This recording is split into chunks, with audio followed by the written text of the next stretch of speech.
নেসারাবাদে fast food ব্যবসার আড়ালে চলছে অনৈতিক কাজ, প্রশাসন বলছে ব্যবস্থা নেওয়া হবে। সাউথ বাংলা নিউজের তথ্য ও ভিডিও চিত্রে দেখুন বিস্তারিত। সাথে আছি আমি কাউসার মাহমুদ।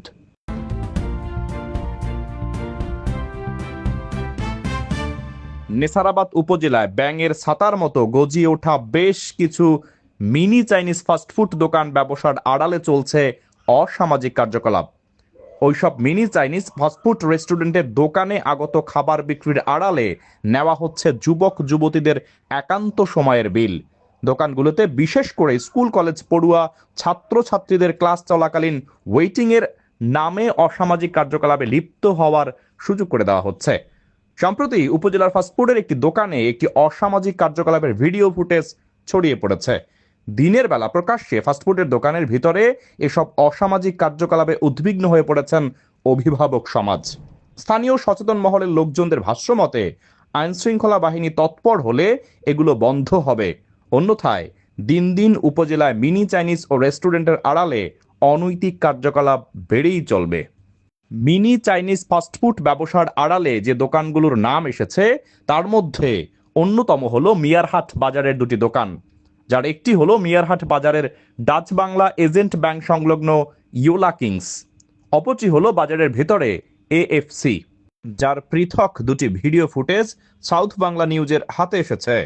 এছাড়াও একই বাজারের মধ্যে বেশ কয়েকটি রেস্টুরেন্টের বিরুদ্ধে জনমুখে অসামাজিক ব্যবসা করার অভিযোগ রয়েছে।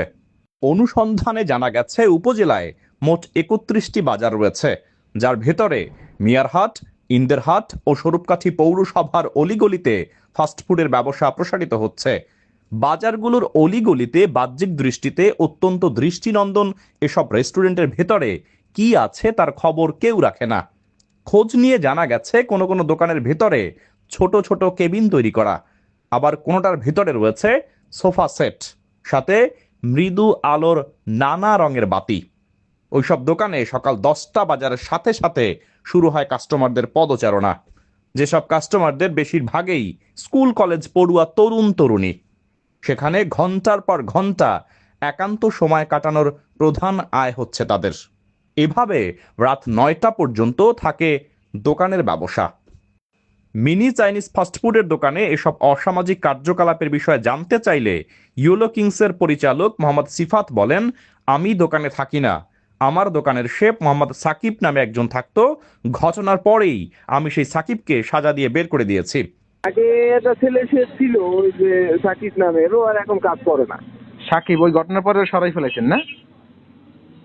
হ্যাঁ হ্যাঁ হ্যাঁ, বিষয়টা হয়েছে কি ভাইয়া, এটা হয়েছে আমাদের অগোচরে হয়েছে, কেউই এর সাথে ইনভলভ না, বুঝছেন? এরা হয়েছে বেয়াদব, এদের মতো এই ফাউল লোক আমি তো এরা কল্পনার বাইরে আমাদের, বুঝছেন? হ্যাঁ, এটা হয়তো যারা ভিডিও করছে এদের সাথেও হয়তো থাকতে পারে, এটা নিয়ে আমি আর কি ওইভাবে করি না, আমি সেটা ভুলে ফেলেছি আর যাতে না হয় এই।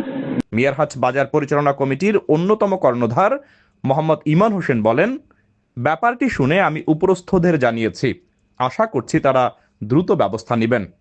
নেসারাবাদ উপজেলা পরিষদের সাবেক উপজেলা চেয়ারম্যান মোহাম্মদ ওয়াহিদুজ্জামান জানান, ব্যাপারটি চরম লজ্জাজনক।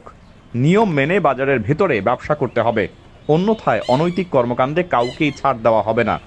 নেসারাবাদ থানার অফিসার ইনচার্জ মোহাম্মদ বনিয়ামিন জানান, এ বিষয়ে কেউ অভিযোগ দেয়নি, অভিযোগ পেলে অবশ্যই ব্যবস্থা নেওয়া হবে, তবে এসব মিনি চাইনিজ ফাস্টফুডের দোকানে কঠিন নজরদারি করা হবে।